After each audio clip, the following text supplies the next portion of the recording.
자, 월요일 코너는요, 대기자의 일침인데요. 변상욱 대기자 나와주셨습니다. 어서 오십시오. 예, 안녕하십니까. 네, 고맙습니다. 추운데 고맙습니다. 아, 예. 밤에 늦게까지 뉴스를 좀 봤더니 졸리네요. 막. 사실 어제 주말에 계속 예. 나온 뉴스 중에 하나가 예. 한동훈 비대위원장과 윤석열 대통령 사이가 지금 멀어지고 있다. 네. 그게 지금 전쟁 중이다. 아, 한동훈 비대위원장이 격노했다. 막 이런 얘기가 나와요. 사실 그것 때문에 잠을 좀 못 잤습니다. 그렇죠? 왜냐하면 예. 밤에 이것저것 다 보고 드라마도 보고 낮에 못 본 배구 중계도 다시 보고 다 했는데 무심코 열었는데 갑자기 그 소식이 막 뜨기 시작해서 막 계속 추적하면서 읽고 또 읽고 하다 보니까 밤이 늦었는데 네. 왜 그랬을까요? 근데 이제 여기서 제일 심각한 문제는 네. 사실은 여당의 대표 아닙니까? 네. 거의 전권을 부여받은 여당의 비상대책위원장. 한동훈이. 예, 네. 대표인데 대통령의 비서실장이 가서 그만두고 나가시죠라는 뜻을 일반서. 전달했다는 거에 대해서 대단히 충격이죠. 왜냐하면 사실 그럴 수가 있는 거예요? 원래 안 되는 거 아니에요? 안 되죠. 예. 행정부가 있고 입법부가 있고 사법부가 있고 그래서 삼권 분립에 의해서 견제가 되는 거고 거기에 대해서 판단 안 되는 것들은 헌법재판소가 있고 이게 권력의 집중을 일단 해소하고 견제하기 위해서 엄청난 장치들을 갖고 있는데 분산시켜놓고. 대통령이 따로 칼국수 한번 먹읍시다라고 대통령실로 불러서 단둘이 식사를 하면서 그 부분은 좀 나 같으면 도저히 안 되겠어 받아들이기가 어려우니 이 정도로 합시다라고 조율을 하는 게 아니라 네. 비서실장을 보내가지고 상가에 조문 같은 것도 아닌데 비서실장이 가서 그만두시라는데요. 그러니까 그 무슨 독재 정치도 아니고 뭐예요? 그 그게? 이게 의회 받아들이기가 정치도? 되게 어려워요. 네. 예, 그래서 아까 우리 이원재 대표도 얘기한 것처럼 자기가 지금 후보인지 대통령인지 자기의 지위가 뭔지 잘 모르고 자리가 어떤 건지 모르고 그냥 막 쏟아내고 던지고 하는 그거 아닌가. 지금 그 걱정도 나고 또 하나 대통령 입장에서도 어려움이 있어요. 난 참 이해를 하죠. 왜냐하면 자기가 1인자는 아니야. 아. 그죠? 그래요? 그렇지 않아요? 그래요? 그럼 누가 1인자요? 모르죠 뭐. 제일 가까이 있는 사람이 1인자겠죠. 무슨 뭐. 홍길동이에요? 홍길동? 뭐 이름을 말할 수 없는 그러니까 다른 그분? 자기가 자기 대 자기라고 얘기할 수 없는 대통령이 대통령이지만 대통령이라고 그냥 다 마음대로 휘두를 수만은 없는 어떤 처지에 있는 거 아닌가라는 의구심이 자꾸 드는 거고 실제로 정보나 위기 관리에서 그렇습니다. 김건희 씨라고 하는 대통령 부인에 대해서 아무도 얘기를 못했어요. 물론 야권에서는 다 얘기하죠, 자꾸. 근데 여권 내부에서 조그마한 구멍이 나면은 마치 댐에 조그만 구멍이 나면서 댐이 조금씩 구멍이 커지다가 허물어지듯이 터집니다. 근데 그 여권에 구멍을 낸 사람이 자기의 신복이 그랬다. 또는 자기 아바타라고 지목되는 사람이 그랬다. 뭐 그런 건 뭐 야당의 비난이니까 그런 거 빼고 여권의 실세가 그랬다. 라고 하면은 야당이 비난하는 거하고는 다른 문제거든요. 그렇죠, 그러면 여권에 속해 있는 모든 사람들도 이제는 대통령 부인에 대한 비판은 드디어 허용이 되는구나 라고 생각을 하고 거기에서 막 물줄기가 막 뿜어져 나올 수밖에 없는 상황이죠. 틀어 막아야 됩니다. 근데 틀어 막는다는 것이 이 국회의원들 사이에 둘러싸여 있는 한동훈 비대위원장을 직접 청와대로 호출, 그러니까 전화라고 기분 나쁜 일이 벌어지면 대사를 초치하듯이 들어와 이렇게 할 수는 없는 상황이니까 어떻게든 비서실장이 슬그머니 간 것 같은데 그래서 그러시면 안 됩니다. 자리를 물러나시는 게 좋겠습니다. 자리에 있는 한은 계속될 것 같으니까 이런 뜻을 전달했다는 거죠. 근데 그걸 누가 흘렸느냐의 문제입니다. 언론의 문제는 여기입니다. 아니 근데 이게 그 자기네 특히 모여있는 단톡방에 그 공지를 올렸대잖아요. 여권의 한 사람이 그 기사를 올린 거죠. 그러니까 그 얘기는 무슨 얘기예요? 그러니까 그 기사가 올라갈 수 있었던 거는 그 두 명이 만났는데 누군가 흘려준 그 거죠. 두 명 중에 한쪽이 일부러 흘린 거예요. 그러니까 한동훈 위원장이 자기를 보호하려고 흘렸느냐. 대통령실 쪽에서 이것을 아예 몰아내는 것을 공식화시키려고. 공식화시키려고 미리 흘려줬느냐. 그 한동훈 위원장은 싫다고 했으니까 왜냐하면 채널A 보도에 대해서도 자기는 안 한다고 나는 그냥 국민만 보고 가겠다 이런 말 한 걸 보면 그렇죠. 분명히 이관섭 실장이 가서 그만두라고 했어도 싫다고 했을 가능성이 높고 그렇게 되면 본인 혼자로만 그냥 나 싫습니다 하면은 나중에 어떻게 될지 모르니까 일부러 이거를 언론에 흘려가지고 네. 나 안 합니다라고 한다는 취지로 이제 언론의 호강을 얻으려고 했던 것 같고 그러면서 그게 이제 흘러가지고 이 모양 이렇게 딱 된 거 아닌가. 근데 이제 여기서 또 하나 미디어 차원에서 지켜볼 것은 맨 처음 보도했다는 언론이 도대체 어디냐. 이걸 이제 지켜볼 수 있는데. 쿠키뉴스 뭐 이런 거던데. 네. 그러니까 아니 조선, 중앙, 동아 그런 거 있는데 빼고. 예. 근데 늘 거기다가 흘려준 것 같은데 왜 갑자기라고 하는 건데 이런 거거든요. 친한 쪽에다가 맨날 정보를 빼줘요. 그럼 친한 쪽에서는 받아 쓰면서 관계가 돈독해지죠. 그렇죠. 근데 이건 정말 크게 키워야겠고 의심을 덜 받아야겠다 그러면은 무관해 보이는 예, 그런 게 차라리 한결의 경향한테 흘려주든지 그러면은 오랜만에 받아먹는 거나 정말 크게 쓰거나 예, 고마워하면서 크게 쓰거나 국민들도 아 저거 둘이 짜고 치는 것 같은데 라고 하는 조중동과의 관계 속에서 해석하는 게 아니라 아 저거 정말 취재가 된 것 모양이네 이렇게 해석할 수 있거든요. 그러니까 오히려 신뢰가 올라갑니다. 예, 특히 중도층의 신뢰 또는 야권을 지지하는 성향들의 사람조차도 쉽게 믿을 수 있는 거죠. 그러니까 믿어라 이거군요, 우리 보고. 그러니까 뭐 그게 이제 위기 관리론이에요. 이제 이럴 누구의 때는 위기 이런 관리론? 식으로. 누구의 위기 관리? 아니 통상 이론이 그런 겁니다. 그러니까 한동훈의 위기 관리론?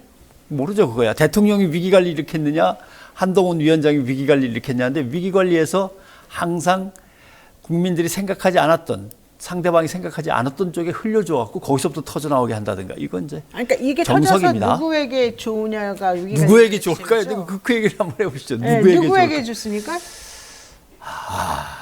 저는 이게 너 그만둬라라고 하면 어쨌든 지금 현재 힘은 대통령이 더 쓸 텐데 그렇지만 어쨌든 버티는 사람이잖아요, 이 사람은. 예. 그런데 아직은 여기가 더 약한 팀일 텐데 나는 버팁니다. 나는 국민을 내 편으로 만들어서 가고 있습니다.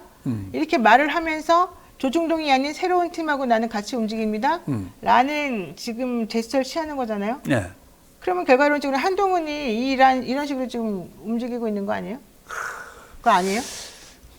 야, 추론이 거기까지 막 달려가는군요. 밤새들 고생들 많이 하셨군요. 이거 가지고. 그건 아닌가 보죠. 지금 구조상으로 보면은 그렇게 예를 들면 삼국지에 나오듯이 그런 구도보다는 여권의 실세들이 대통령한테 상당히 어필을 한 것 같습니다. 네, 그죠? 그렇다고, 네, 그렇다고 보여지죠. 그 대통령은 한동훈이라고 하는 지금 비대위원장을 맡고 있는 자기와 가까운 검사 후배로서는 일단 자리에서 물러나 그럼 나중에 다시 돌렸을 수 있어요. 예, 회전문으로 다시 돌아오라 그래가지고 다시 기용을 하면 되는데 여권의 실세들이 똘똘 뭉쳐가지고 총선을 앞두고 지금 우리 자리 다 달라고 생겼고 뭐 이런 식의 불만을 표하면서 저렇게 해서 저 사람이 계속 터트리고 다니면 그리고 옆에 김경률 이제 아마 씨가 있었던 것 같은데 저 사람들이 똘똘똘똘 뭉쳐가지고 부인 리스크를 빨리 정리하고 총선 치릅시다라는 여론이 커지면 부인만 다치겠냐 대통령도 다친다라고 하는 걸 설득을 시킨 것 같아요. 네, 그래서 대통령실에서 뭔가 문제 제기를 갖다가 분명히 하는 것 같고 그러니까. 여기에 대한 위기를 느낀 한동훈 비대위원장은 비대위원장대로 상당히 빠르게 자기 나름대로 행보를 하는 것 같습니다. 왜냐하면 대통령한테 찾아가서 항의하든지 만나자 그래서 항의하는 게 아니고 바로 나는 국민 보고 나온 사람인데 국민 따라 가겠습니다라고 인터뷰를 바로 내던지는 거 보면 메시지를 한동훈 비대위원장도 지금 여기에 어떤 이게 이제 분기점이죠. 여기서 꺾이면은 자기는 당분간은 정치 생명이 없어지니까. 예. 내가 살아나야 보기에는 된다. 김경진은 수류탄이야.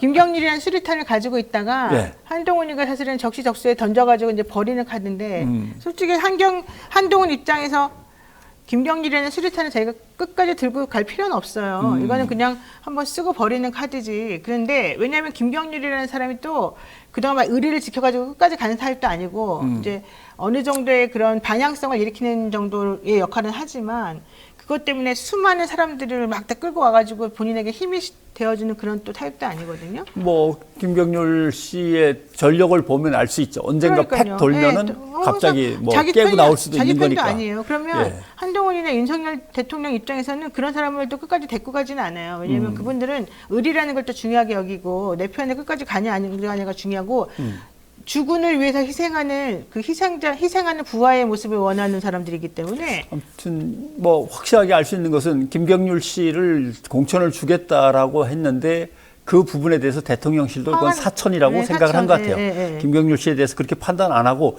그다음에 공천 주는 문제는 일단 다 대통령실이 관장을 하고 싶어 했던 것 그러니까 같은데 근데 그 말이 되는 거예요? 비대위원장이 여당 내부의 의견 조율도 없이 카드를 던지는 거에 대해서 상당히 심각하게 생각한 것 같고 그다음에 이제 여권의 실세들은 역시 3번 이상 그 자리에서 계속 해먹는 그렇죠. 사람들 안 된다라고 하는 거에 가장 흥분한 것 같고 자 이렇게 되면 이제 풀려면 의원총회를 열 수밖에 없습니다. 비대위원장직을 일단 해촉하겠습니다라고 의견을 갖다 내놓고 그런데 그 자리에 비대위원장도 갈 수 있어요? 비대위원장은 그 자리에 못 들어가야겠죠? 비대위원장은 의원이 아니니까 못 예, 들어가는데 또 어쨌든 그 전체 수장이면 원내대표만 그 안에 들어가야 돼요? 아니요, 항상 인사위원회는 사장이 아니거든요. 예. 상무가 맡고 보고만 나중에 그러니까 사장한테 가듯이 자기에 대한 거칠이 의원총회도 역시 밖에서 기다리고 있다가 의총장에서 나온 의견을 받아가지고 자기가 어떻게 처리할 거냐만 생각하면 되죠. 위원장이 사실은 있으면 되게 불편할 텐데 예. 위원장이 없는 상태에서 아주 자유롭게 뭐 나름대로 조정을 하면 위원장이 모두 발언으로 또는 자기 소명의 기회를 한번 드릴 테니까 뭐 5분간 하고, 쭉 스피치하고 나가십시오라고 하고 자유 토론이 이제 벌어져야죠. 그런데 어쨌든 그런 상황이라고 한다면 비대위원장이 없는 상태에서 그런 게 벌어지고 대통령의 의중은 여기에 강력히 전달될 테니까 비대위원장은 뭐 자기가 원하든 원하지 않든 자리에서 물러나게 되는 구조가 되고 네. 그럼 누가 돼요 그 자리를? 여기 가끔 오시는 분도 계시는 것 같은데 아니 알 수 없지만 중요한 것은 내부에서 그 세력들이 얼마나 크게 부딪히냐의 문제잖아요. 예, 한동훈 비대위원장 체제로 가서 총선 치러야지 지금 여기서 어떻게 선장을 바꾸냐라고 하는 세력과 무슨 소리냐 저렇게 나가다가는 공천이 엉망이 되면은 국민의 신뢰가 뚝 떨어져 갖고 어차피 친다라고 해서 이제 부딪히는 세력들의 충돌이 그 충격파가 에너지가 얼마나 될 거냐 이제 이게 이제 지켜봐야 될 문제고 그럼 누가 할 건데 나가면 일단 원내대표 쪽으로 기울 겁니다. 그건 뭐 당연하지 않습니까? 그리고 지금 원내대표는 거의 대통령실 직원이에요. 그러니까 거의 헛섭인데. 근데 그래서 원내대표 쪽으로 가야죠. 근데 윤석열 대통령이 그렇게까지 아직도 힘이 그냥 건재해가지고 끝까지 하나만 지키기 위해서 모든 걸 버리나요? 그건 대통령을 불러갖고 물어봐야죠. 대통령 신년 기자회견을 그래서 기다리는 거 아닙니까? 근데 못하지 않나요? 신년 기자회견? 지금 안 하는 쪽으로 가닥을 잡고 있는데. 그러면 끝나는 거 아닙니까? 솔직히? 또 물어볼 기회가 없네. 그 딜레마. 당신은 넘버 2입니까? 이렇게 물어보고 싶었는데 그런 신년 기자회견을 안 하신다? 그거 물어볼까 봐 안 하는 거잖아요. 물어볼까 봐 안 한다? 그래요. 뭐 또 기대하는 것 자체가. 그리고 저는 그것도 그렇지만 대통령 입장에서는 이게 이제 목숨을 건 기로인데 한동훈 비대위원장도 사실 배수진 쳤어요. 본인이 법무부 장관 하면서 검사하다가 지금 이제 다 끝나가 나왔잖아요. 나왔으니까. 정치계에 뛰어들었잖아요. 예. 근데 본인이 국회의원 안 한다 그랬어요. 그럼 본인이 이거 총선에도 안 나와. 그러면은 비대위원장 끝나고 나면 이제 쫓겨나면 아무것도 못 해요. 공식적으로는. 예. 그러면 자기가 할 수 있는 게 뭐예요? 대통령 되는 거 말고는 사실 없어요. 이제는. 뭐 또 나중에 뭐 KT 고문 변호사도 갈 수 있고. 그러니까 그런 거 이제 돈을 벌고 뭔가 하겠다는 건 할 수 있겠지만 그런 거 말고 현실적으로 자기는 그런 거에 만족할 수 있는 사람이 아니란 말이죠. 그러면 자기가 지금 스포트라이트 받고 일할 때는 마치 대선 주자처럼 움직이고 있는데 갑자기 이게 딱 끊어지고 예. 자기에 대한 예를 들면 대통령이나 누군가가 자기를 좀 이렇게 자꾸 찍어 누르려는 태도를 보이겠죠. 똑같습니다. 그러면 결과적으로는 이제 여기서 멈추게 되고 견제를 받겠지 엄청나게. 예, 엄청나게 받죠. 왜냐하면 지금 대통령이 보호막을 쌓고 있다는 데 대해서 공격을 안 받는 거지. 여기에 그렇지. 균열이 생겨가지고 틈이 보이면 홍준표, 오세훈, 뭐 기타 등등 검찰 해갖고, 내부에서 이 사람에 대해서 공격 심하게 들어가고 약관도 엄청나게 들어간다고요. 새로운 공격이 이제 가해지죠. 왜냐하면 어차피 대선에서 저 사람하고 당의 대표를 자리를 놓고 후보 자리를 놓고 겨뤄야 되는데 너무 센데 찬스가 온 거죠. 이제 한 15% 20% 간 지지율을 다시 10% 아래로 끌어내리려면 다른 대선을 꿈꾸는 후보들의 이제 공격이 시작되거나 그 세력들이 조그만 팀을 이뤄가지고 자기들끼리 속닥속닥 한 다음에 등장하겠죠. 근데 그런 걸 우리도 알고 있는데 그렇죠. 그 본인은 모르겠냐고요. 그러니까 얼마나 힘들겠냐고. 본인이 아니지 힘든 게 아니지. 본인이 모를 리가 없는데 그런 모든 것들을 다 제끼고 배수진을 쳤다면 나는 이 길로 가겠다고 결정을 내린 거죠. 내렸죠. 그리고 그 집안이 검사 라인들, 처갓집이 검사 라인에서 센 집안들이란 말이에요. 그리고 그 집안은 이전에 윤석열 대통령이 여기까지 오기 전에 그 오욕을 다 본 집안이에요. 네. 그리고 자기네들도 문제가 있을 때 그걸 다 해결하고 온 집안이에요. 그러면 앞으로 어떻게 이게 갈지를 다 알아. 왜냐면 그 처갓집이 이 정권이 바뀌는 때마다 부역을 한 집안이기 때문에. 그건 뭐 본인의 고민일 테고 실제로 우리가 지켜볼 것은 그럼 조중동은 여기서 행보를 어떻게 가져갈 거냐. 그러니까 문제. 그 사람들이 띄워주는 그거에 그렇죠. 따라가야지. 그다음에 검찰은 두 분의 선배님을 놓고 누구를 택할 것이냐? 미래의 권력이 될 수도 있고 안 될 수도 있는 분과 미래의 권력은 도대체 불가능은 하지만 3년은 남은 분과 네. 이 사이에서 검찰의 행보가 이제 제일 또 네. 궁금한 거죠. 어디로 갈 건가. 그렇죠. 예. 그다음에 여기서 이제 정말 즐겨 관전하면서 재미를 이제 보고 있는 이준석 전 대표라든가 이쪽은 좀 세게 싸워서 좀 뭔가 많이 깨지고 흩어지고 하면은 네. 뭔가 주워 먹을 것도 많이 생긴다라는 식의 아마 계산을 하고 있을 겁니다. 맞습니다. 정치는 재밌네요. 네.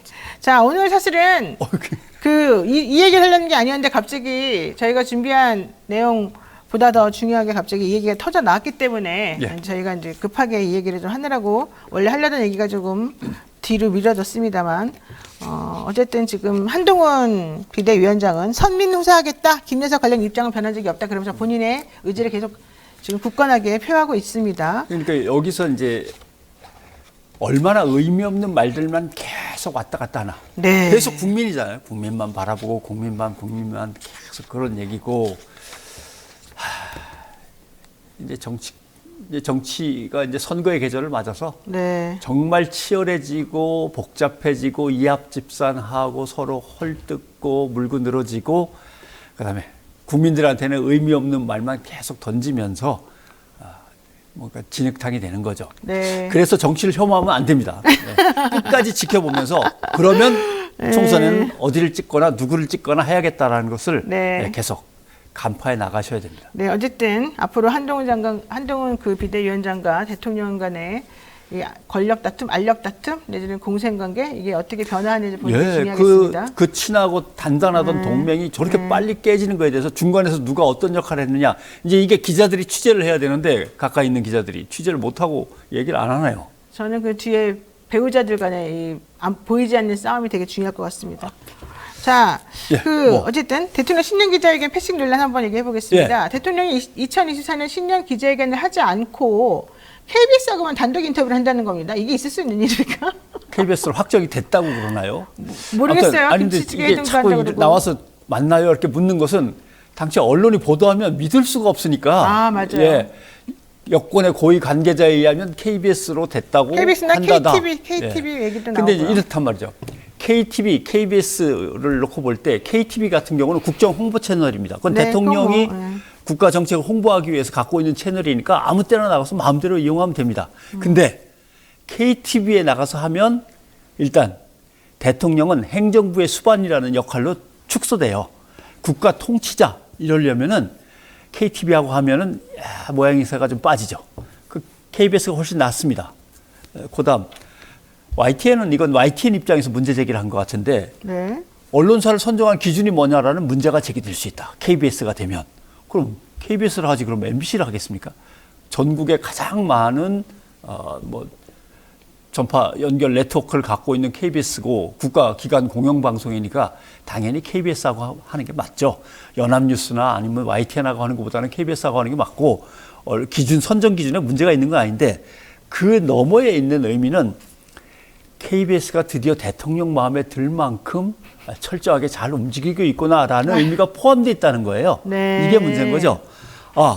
그 전까지는 KBS가 문제가 많아서 이사장 받고, 그 다음에 사장 받고, 그 다음에 본부장들 받고, 그 패널들 다 쫓아내 이런 작업들이 쭉 진행되어 왔는데, 단독으로 대통령이 무려 10 몇 개월째죠. 14개월째인가요? 국민 앞에 서지 않다가 KBS를 통해서 국민 앞에 선다고 결정을 했다는 것은 아이고 이제 좀 애들이 자리를 잡았군. 근데 오히려 이거는 더 부끄러워해야 되는 거 아닙니까? 모욕적인 거 아닙니까?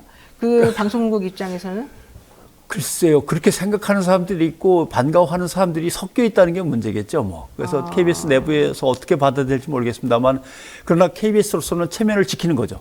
만약에 SBS로 간다고 생각해 보십시오. 그럼 KBS의 체면이 어떻게 되겠습니까? 간신히 체면을 지킨 겁니다. 저 같으면은 그걸 오히려 부끄러워하고 대신에 그렇게 하지 말고 대통령 제대로 된 신년 기자회견 모든 언론사 앞에서 하고 예. 질문 제대로 받고 하시오 이렇게 해야 될 것 같은데. 그렇게 할 것 같으면 여기까지 안 왔겠죠. 그 다음에 이제 중요한 것은 우리가 아까 잠깐 얘기했지만 KBS가 맞는 거는 대통령으로부터 신뢰를 회복한 거는 축하할 일인데 그러나 국민 입장에서 보면 질문이 제대로 되겠어요? 첫 번째 그러니까요. 질문. 질문 안 할 거 아니에요. 넘버원이 도대체 누굽니까? 이 질문부터 시작을 해야 되고 그 다음에 부인 리스크가 있는 건 분명한데 부인 리스크는 도대체 어떻게 할 겁니까? 그 다음에 1,000원짜리 한 장도 남으로부터 갖고 오지 않았다는 장모님은 지금 감옥에 가 계신데 네. 도대체 어떻게 할 겁니까? 이 질문들이 줄줄이 나온 데다가 경제는 지금 도대체 어떻게 추락해 있는지 아십니까? 이것도 나와야 되고 못 사는 사람들은 더 뜯기고 해서 주저앉고 해서 정말 절망하고 있는데 이 복지체계의 붕괴를 어떻게 할 겁니까? 이것도 나와야 되고 또 뭐 물어볼 말은 수도 없이 많습니다. 근데 이걸 김치찌개 기자랑 김치찌개 먹는 걸로 끝낸다? 그럼 이제 기자들에 대한 모욕이자 국민들에 대한 모욕이 되는 거죠. 그래서 그건 너무 부담스러우니까 김치찌개 레시피를 기자들한테 전달하는 걸로 신년 기자회견을 끝낼 수는 없다고 판단하는 것 같습니다. 그러니까 KBS 얘기가 자꾸 나오는 것 같고. 그래서 언론계에서 성명이 나왔잖아요. 대통령은 언론 앞에 서라. 언론은 김치찌개 대신 질문의 기회를 찾아와라. 오늘의 성명이 그렇게 나왔습니다. 최고 권력자의 답변 대신 대통령의 김치찌개 조리법으로 지면과 방송을 가득 채운다면 그것은 언론의 국민에 대한 직무유기다. 네. 성명서가 이렇게 나왔습니다. 근데 사실 진짜 기자회견한 사람은 노무현 전 대통령 아닙니까? 노무현 전 대통령으로 가면은 이제 얘기가 복잡해지는데 한 기자회견을 한 140회 정도 했을걸요? 엄청나게 많이 노무현 했습니다. 전 대통령 엄청나게 많이 했군요. 제일 이제 소통에서 문제가 있었다고 따져서 지금 기록에 남아있는 사람은 박근혜 전 대통령입니다. 그렇죠. 안 했죠. 불통의 이미지였죠. 아이콘이라고 했으니까요.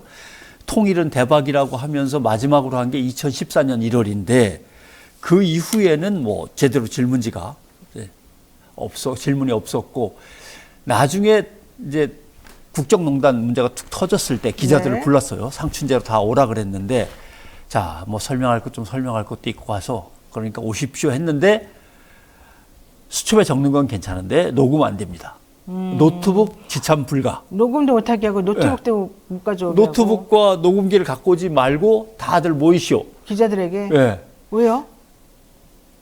모르죠. 근데 기자들 입장에서는 상관이 없어요. 빨리 쓰면 되니까? 예. 왜냐하면 대통령의 말이 워낙 느린데다가 단어가 별로 없거든요. 통일은 대박이죠. 이거 뭐 이렇게 하고, 네. 우주의 기운이 우리를. 그러니까 사실 요점이 없으니까요.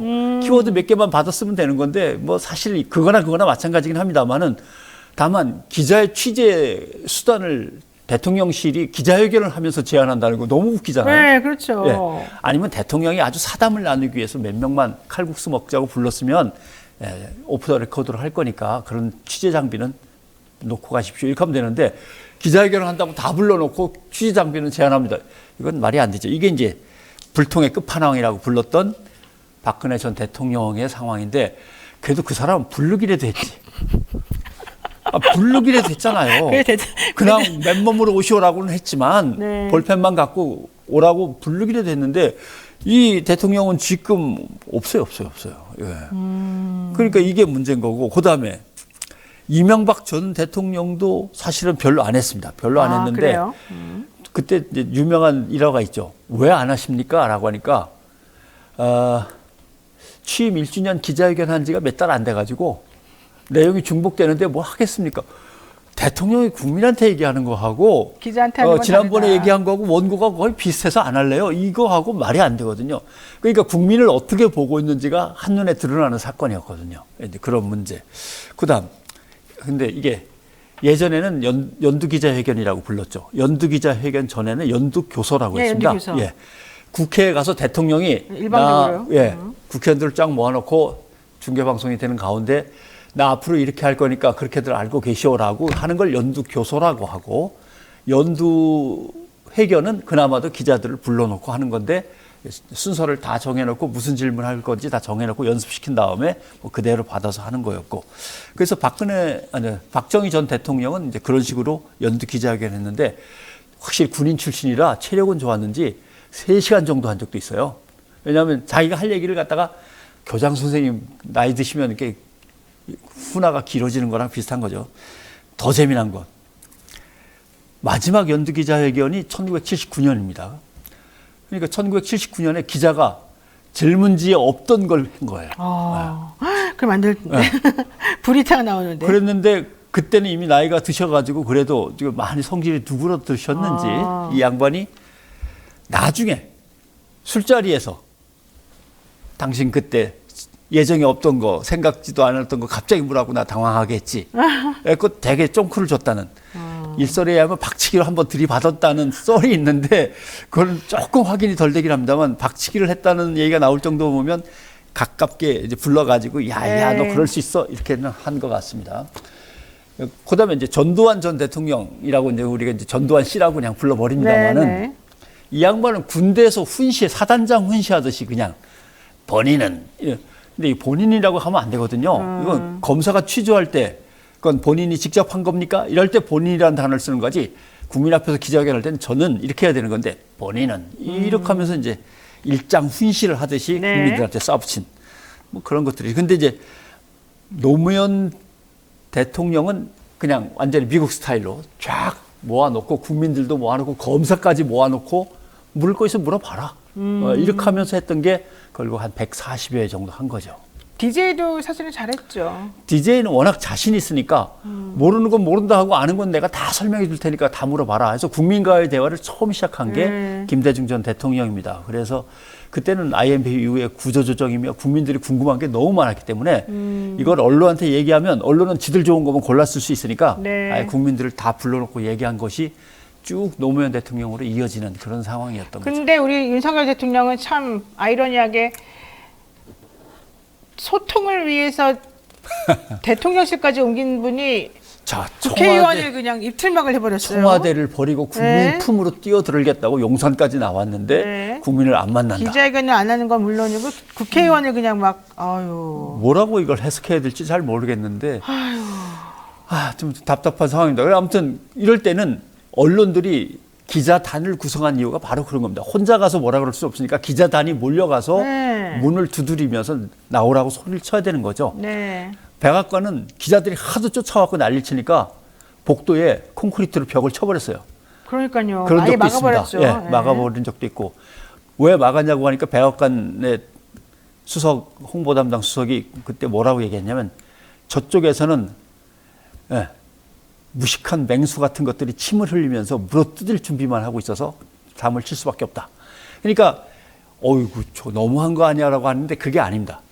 그만큼 기자들이 대통령한테 대들 수 있고 대통령이 기자들을 그만큼 욕을 하면서 떨쳐낼 수 있고 이렇게 서로 간에 견제가 되는 것 자체가 중요한 거지, 아무 소리 못하고 있는 그게 더 문제인 거죠. 알겠습니다.